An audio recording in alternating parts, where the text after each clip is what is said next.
वातावरणामध्ये या मंदिराची स्थापना आदरणीय विश्वनाथ बाबांच्या माध्यमातून झाली।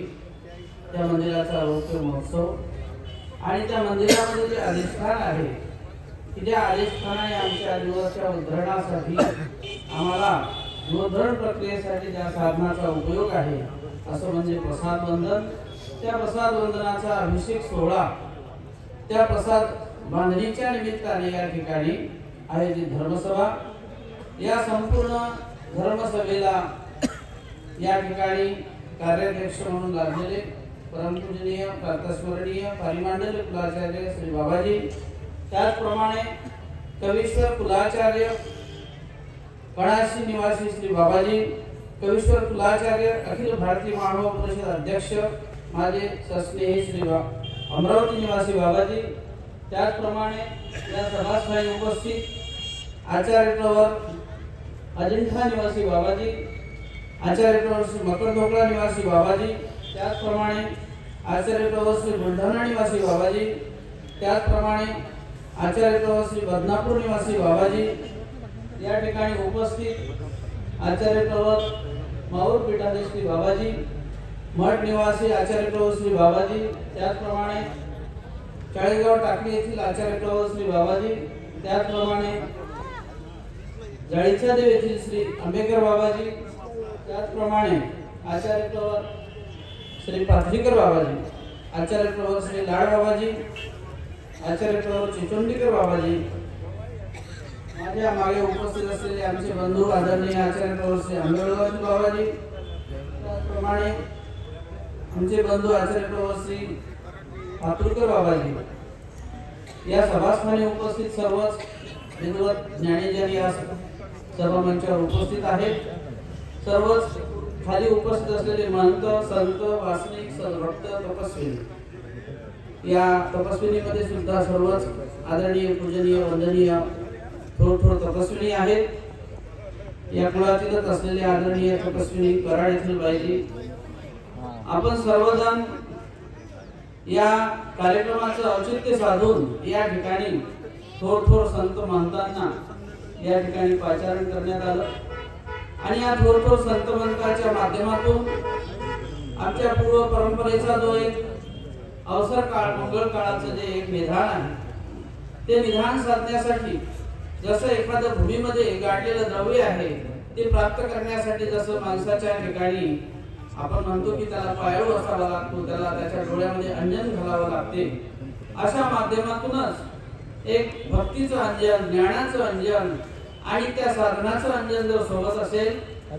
जे ज्या ठिकाणी या सृष्टीमध्ये चराचरामध्ये व्यापलेलं ईश्वराचं तत्व आहे, व्यापलेलं परमेश्वराचं असलेलं कार्य आहे आणि त्या कार्याच्या माध्यमातून आपल्या हृदयाशी जो एकरूप होणारा परमेश्वराचा विधी असतो तो प्राप्त करण्यासाठी आम्हाला आमच्या पूर्वजांनी अशा प्रकारचे मंगल सोहळे भेटकाळ आणि त्यामध्ये असलेलं पावित्र्य हे निश्चितच तुमच्यासाठी आणि आमच्यासाठी सर्वांसाठी हे महत्त्वपूर्ण आहे। कारण त्या कार्याच्या मागे एक अदृष्टाचं एक पाठबळ असते, त्या कार्याच्या मध्ये एक अदृष्टाने निर्माण केलेले आपलं एक विश्व आहे, त्या माध्यमातून आम्ही त्यामध्ये सम्मिलित होतो, त्यामुळे तिथे एक प्रसन्नता नांदत असते, त्या प्रसन्नतेचं कार्य त्या ठिकाणी वर्तत असते आणि त्याचा एक थोर असा लाभ होतो। कारण आमच्या शास्त्र परंपरेमध्ये सुद्धा वर्णन आलेलं आहे की ज्या वेळेला काही ईश्वरांना द्यायचं असते अशा वेळेला अवसर काळामध्ये परमेश्वर प्राधान्याने ते दातृत्व करतात आणि आजही जी गोष्ट ईश्वराच्या सानिध्यामध्ये असताना घडत होती तीच गोष्ट परमेश्वर असन्निधानामध्ये एखाद्या अधिकरणाच्या माध्यमातून अवसर काळाच्या माध्यमातून प्रसन्नता जिथे वर्तत असते त्या माध्यमातून तो सोहळा संपन्न होत असतो। आणि म्हणून या सोहळ्याला अपूर्व असं रूप आहे, कारण एखाद्या कार्याची सुरुवात ज्याला आम्ही पूर्व आणि उत्तर म्हणतो, त्या पूर्व क्षणापासून तर उत्तर क्षणापर्यंत त्या कार्याला शेवट येत असताना ज्या ठिकाणी वक्तव्य केल्या जातात, एखाद्या सभेला प्रबोधित केल्या जाते, त्यामागे निश्चितच एक अदृष्ट संकल्पना असावी, एक अदृष्टाचं छत्र त्या शब्दाला असावं आणि निश्चितच तो प्रभाव त्या सभेला प्रभावित करणारा असतो आणि अशी परंपरा आमच्या या भेटका धर्मचर्चा यामधून आलेली आहे. असं म्हटलेलं आहे का सुखसराय शृंगारी तिन्ही नव्हती ते काही का गोष्टी ते अरण्य रुंदनकी. अशा प्रकारचं सुखही असावं, श्रय म्हणजे त्यामधून त्याची योग्यता लभ्यता ती सुद्धा त्यामधून प्राप्त व्हावी आणि त्या सभेलाही शृंगारीतपणा यावा.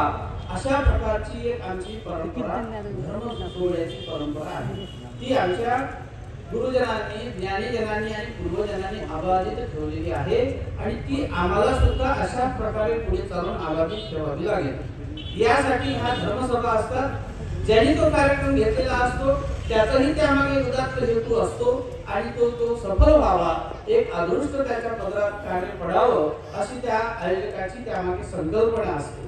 आणि म्हणून ती संकल्पना पार करत असताना आज आदरणीय महंत विश्वनाथ बाबा यांनी या ठिकाणी हा प्रसाद वाणी अभिषेक सोहळा संपन्न करत असताना प्रसादाविषयी आपण ऊहापोह, काही वेळेला आजच्या पूर्वजांचे काही जुने शब्द आहेत, ऊहा विसर्गणे पोहा संस्थापने. विसर्ग एक गोष्ट त्याच्यात खंडन झाल्यानंतर पुन्हा दुसऱ्या गोष्टीची मांडणी करणे आणि त्या गोष्टीला कुठेतरी न्याय द्यायचा असतो, अर्थात त्याचा सिद्धांत त्या ठिकाणी मांडायचा असतो. आणि जे सिद्धांत आहे ती एक प्रकारे मंथनातून निघालं लोणी आहे. ती लोणी म्हणजे आमच्यासाठी अपूर्व असा एक ठेवा असतो. तो ठेवा पूर्वजांनी अनेक प्रकारातून आम्हाला श्रुती, स्मृती, वृद्धाचार आणि मार्गदर्शन हे जे काही आमचे 4 प्रकार आहेत, आजही आम्ही त्या 4 प्रकाराच्या माध्यमातून आमचा प्रवास करतो. काही वेळेला आमच्या आचरणशील बाबीमध्ये आम्ही कधी आमच्या श्रुतीचा आश्रय घेतो. ते आज जे आम्हाला वर्तमान स्थितीमध्ये जी मार्गरूढी आमची चाललेली आहे कुठेतरी आम्हाला ते स्मृतीमध्ये दिसते, नाही एखादं तर ते स्मृतीमध्ये पाहायला मिळते त्याचं प्रमाण, नाही स्मृतीमध्ये तर वृद्धाचारात तुम्हाला दिसेल, नाही वृद्धाचारात तर मार्गरूढी प्रमाणे आचरलेल्या पूर्वजांनी त्यामध्ये दिसते. या व्यतिरिक्त जर असेल आता सांप्रतिक वर्तमान स्थिती ते काल सापेक्ष आणि कालानुमानाने आपण परिवर्तित करत असतो. त्याही मागावर धरूनच आपल्याला पुढे चालावं लागते. अशा प्रकारचं नव आणि जुनं अशा दोनही संक्रमित गोष्टीचा आमच्या पूर्वजांनी आचार विचार करून हा पंथ आजपर्यंत हा प्रवास करतो आहे. आज प्रसादांनी अभिषेक या निमित्ताने ज्या वेळेला आचार्य श्री आमच्या या पंथाची श्री नागदेवाचार्य म्हणजे पूर्व आचार्य ज्यांनी या पंथाला एक घरभर दिलेली आहे, आधारस्तंभाच्या नात्याने ज्यांनी हा पंथ आधार म्हणून त्यांनी उभा केलेला आहे आणि स्वामींनी सुद्धा हा आधारस्तंभ आचार्यांच्या माध्यमातून दिला की तैसा तू परतारक आचार्य नव्हेसी. तू प्राण्याला अनिष्टापासून काढून इष्टी लावणारा आचार्य आहे. कारण आचार्य म्हणायचे की आचार्याशी नरक, तुम्ही सांगितलं आचार्याला नरक होता, पण जिथे काही अनिष्ट असेल, परतारकत्व असेल, कुठल्या तरी अनिष्ट बाबीचा त्याच्या ठिकाणी अनिष्टाला लावण्याचा प्रयोग असेल, निश्चितच मग तो दैवराहाटी असो का कर्मराहाटी आचार्य असो, नरकाचं द्वार त्याच्यासाठी निश्चितच आहे. पण जिथे अनिष्टापासून काढून इष्टी लावण्याचं जे कार्य आहे ते आचार्याकडून होत असते. आणि म्हणून असं म्हटलं आमच्या शास्त्रात की बाई अथवा तो दादा तो कानाट पेनमध्ये जाणावा. अर्थातच ज्या गोष्टी विहित असतात, ज्या गोष्टी स्वामी श्री चक्रधरांच्या अस्तित्वमध्ये समाविष्ट आहेत, त्या गोष्टी निश्चित रूपानं त्याला आमच्यासाठी महाराष्ट्र असं म्हटलेलं आहे. ते दोष नाशक आहे, गुणरूप आहे आणि गुणाची समृद्धी करणारा आहे. आणि म्हणून महाराष्ट्र ही पदवी जशी देशानावे आहे तशी पूर्वजांनी आमच्या मनुष्यानावे ही पदवी प्राप्त करून दिली आहे. कारण त्याला सत्वता आहे, त्याला गुणरूपता आहे आणि त्या सेवा धर्म लक्षणाचं त्यामध्ये समाविष्टत्व आहे आणि म्हणून त्याला गुणरूपतेचं कार्य विशेष प्रकारचं आहे. आचार्य ज्या वेळेला श्री गोविंदपूर बाबा देवदर्शन श्री गोविंदपूर बाबा आपल्या निजधामाला जातात आणि या देहाचा त्या ठिकाणी त्याग करतात, त्यावेळेला उदास होऊन गंगातीर नमस्कारण्यासाठी आचार्य जातात. दुसऱ्या वेळेला भानुभट्ट सोबत असतात आणि भानुभट्ट सोबत असताना त्यावेळेला राजमठ नमस करतात. डोमेराणीचा राजमठ नमस केल्यानंतर तिथनं उंबरवट काढतात. त्या ठिकाणचं उंबरवट काढून त्याच्या मधल्या भागाचं मोठं पात्र केलं, 2 पातुरल्या केल्या, बाकी उरलेल्यांचे मणी केले, पिंपळ्या केल्या, अनेक प्रकारे अशा प्रासंगिक वस्तू तयार केल्या आणि मग परिवाराने विचारलं आचार्यांना की ही सर्व वस्तू स्वामींच्या प्रतिदिनी स्पर्शाने पुनीत झालेली पवित्र, ज्यामध्ये कृपा शक्तीचा सहवास आहे, माया शक्तीचा सहवास आहे, आणि मग अशा प्रकारे याचा छेदभेद झाला, तोडमोड झाली, मग आता याचं काही ओपट लागेल का? हा प्रश्न स्मृती स्थळातला आहे की या वस्तूची तोडमोड केली याचा काही त्याला दोष लागेल का? परंतु आचार्य म्हणतात, वास्तविक आचार्यांना उत्तर देणं काही अवघड नव्हतं, पण आचार्य म्हणतात की व्यक्तिभंगाचे काही होईल ते नेहमी. या ठिकाणी व्यक्तिभंग म्हणजे जी वस्तू जशी आहे ती तशी जर राहिली असती तर समजा ते सांगता आलं असतं, परंतु आता व्यक्तिभंग झालेला आहे म्हणजे त्या वस्तूचा कुठेतरी छेदभेद झालेला आहे, पण मी काही निश्चित सांगू शकत नाही. परंतु तरी सुद्धा बदनापूर निवासी बाबांनी त्याचा उल्लेख केलेला आहे की ज्या गोष्टीला सेवेचं अंग आमच्या पूर्वजांनी दिलेलं आहे, ज्या शास्त्राने की सेवा धर्म लक्षणे गुण आती अशा प्रकारे त्या सेवेचं माध्यम वापरून जी बांधणी असो किंवा एखादी परंपरागत असलेलं एखाद्या चेतन बांधणीचा म्हणजे अधिकरण, गुरु, ज्ञानी किंवा परिवार या बांधणीचा जो योग आहे, त्यामागे सेवा धर्माचं जर बीजारोपण असेल, निश्चित निर्हेतुक कार्याचं बीजारोपण असेल, तर ते कार्य ईश्वर सिद्धीला नेतात आणि म्हणून त्यालाही त्याचा दायपैसा मिळत असतो, तो त्याचा दायपैसा त्याला मिळत असतो. अशा प्रकारे या प्रसादाच्या माध्यमातून आचार्यांनी सुद्धा भानुभट्टांना त्यावेळेला भानुभट्ट सोबत त्यांनी त्या भानुभट्टांनी बाकी वस्तू त्या मिस्त्री आणून त्याच्या केल्या, पण सोबत भानुभट्ट हे आचार्यांचे शिष्य होते. त्यांनी त्याचे बारीक बारीक मणी केले, आचार्यांना दिले, काही कानामध्ये घातले, पण प्रसाद सेवेविषयी काही करंडी घातल्या नव्हे, कानी घातल्या नव्हे, गळ्या घातल्या नव्हे. नुसतं गळ्यात घालून ठेवली, कानात घालून ठेवली किंवा समजा करंडी म्हणजे एखाद्या पेटीत घालून ठेवली, ती प्रसाद सेवा होणार नाही. तर त्या प्रसाद सेवेला त्रिकाळ प्रसाद सेवा करावी.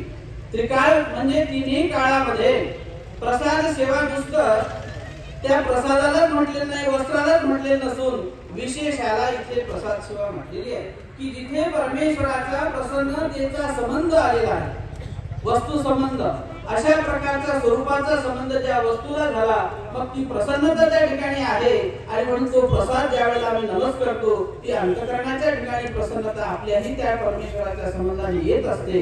आणि म्हणून त्या प्रसादाला नमस्कार करत असताना प्रसादामध्ये असलेले जे महात्म्य आहे ते अति पवित्र महात्म्य आहे.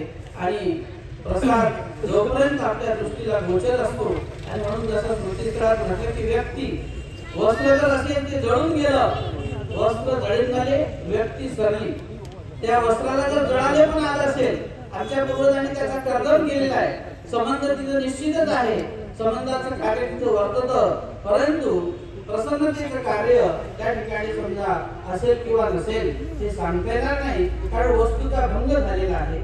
एखादा वस्त्र प्रसाद असेल तो जळून गेलेला आहे, तर संबंधाचं कार्य मात्र शेवटपर्यंत सृष्टी जात नाही. पण प्रसन्नतेचं कार्य हे मात्र कमी अधिक प्रमाणामध्ये एखादी वस्तू एखाद्याने प्रसन्न होऊन एखाद्याला दिली असेल तर ती प्रसन्नता राहते.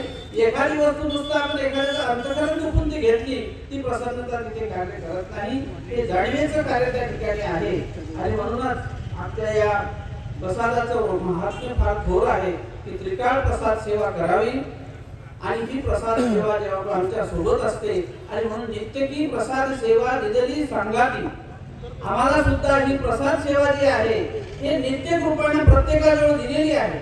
आज्ञा वचन आहे की जसं पंचाळेश्वरीच्या प्रसंगी भट्टोबासाशी स्वामींनी शिक्षा पण केलं की तुम्ही त्या ठिकाणी पंचाळेश्वर सारखं तीर्थ दवडलेलं, त्या ठिकाणी त्याचं अवहेलन केलं, त्या ठिकाणी नमस्कार न करता निघून आले. त्यानंतर देवकी सारखा पवित्र असलेला संबंध तो तुम्ही त्या ठिकाणी त्यांना वंदन न करता न भेटता निघून आले. अर्थातच हे सर्व महात्म्य आमच्या पूर्वजांनी जपलेलं आहे. आणि म्हणून आजही प्रसाद बांधणीच्या निमित्ताने या धर्मसभेला अनेकांचं वेगवेगळं प्रबोधन या ठिकाणी झालेलं आहे. आणि ही निश्चितच आपल्या आचार्य श्री गुरुजींनी पूर्व परंपरेने हे जो धागा आहे, हा आचार्य म्हणतात की तुम्ही माझ्या श्री चक्रधराच्या धुरा आहात, सर्वांवर ही जबाबदारी, जे जे काही ज्या ज्या कुळाचे आचार्य असतात आणि ते निश्चितच त्या कुळासाठी ते एक आदरणीय असतात आणि म्हणून प्रत्येक कुळाचं कार्य आदरणीय मकर ढोकळा निवासी बाबांनी सांगितलं की अशा प्रकारे महंतांची आणि त्या कुळातल्या आचार्यांची बांधणी व्हायला आवश्यक आहे आणि म्हणून प्रत्येक जण त्या गोष्टीला समर्थ असतो आणि प्रत्येकाने आपल्या कुळाविषयी आपल्या असलेल्या परंपरेविषयी जसं आचार्य म्हणतात की तुम्ही माझ्या धुरा या न्यायाप्रमाणे आपण सर्वजण त्या एखाद्या ईश्वर कार्याच्या प्रत्येक जण धुरा आणि ते कार्य तुम्हाला सगळ्यांचंच आहे आणि म्हणून सगळ्यांनी मिळून जर त्या कार्याला न्याय देण्याचा प्रयत्न केला तर निश्चितच ते कार्य आपल्यासाठी कोणासाठी अवघड नाही। अशा प्रकारे सौजन्य हे असणं फार महत्त्वाचं असते आणि ह्या गोष्टी सौजन्यातून घडतात। ते सौजन्य पूर्वजांनी जपलेलं आहे आणि आजही आपला हा सर्व परिवार जपतो आहे। म्हणून आज ही सर्व मंडळी आपल्या या सभामंचावर तुम्हाला दिसते कारण प्रथम वक्त्यांनी सांगितलं की विश्वनाथ बाबांनी हे सर्व आचार्य मंडळी या ठिकाणी एकत्रित केली। खरोखर त्यांचं असलेलं आंतरिक प्रेम आणि त्या प्रेमापोटी हे सर्वजण या ठिकाणी आलेले आहेत। या वाघोदा गावाची फार मोठी परंपरा आहे। या वाघोदा गावामध्ये महाराष्ट्राधिकडनं बदनापूर निवासी कदुरकर निवासी श्री मोठे बाबाजी यांच्या चातुर्मासी या गावात झाल्या। त्याचप्रमाणे आमचे आजोबा म्हणजे उपाध्याय कुलाचार्य वर्धनस्थ मोठे बाबा ओंकार वर्धनस्थ मोठे बाबा यांच्या चातुर्मासी या गावात झालेले आहेत। असे अनेक संत महंत थोरथोरांच्या आचार्यांच्या या गावामध्ये सहवास झालेला आहे आणि म्हणून या वाघोद्या गावाला ही फार मोठी परंपरा आहे आणि या परंपरेच्या मुळेच या गावामध्ये अनेक मठ मंदिर आहेत। जवळजवळ 5-6 मठ मंदिरे आहेत। सर्वजण साधू संत या गावामध्ये आहेत आणि ते आपली ही परंपरा पुढे चालवत आहेत। वाघोदा गावासाठी अत्यंत महत्त्वाचा आणि महत्त्वपूर्ण सोहळा आदरणीय विश्वनाथ बाबांनी प्राप्त करून दिला। त्यांचं अत्यंत स्नेह माझे कैवल्यवासी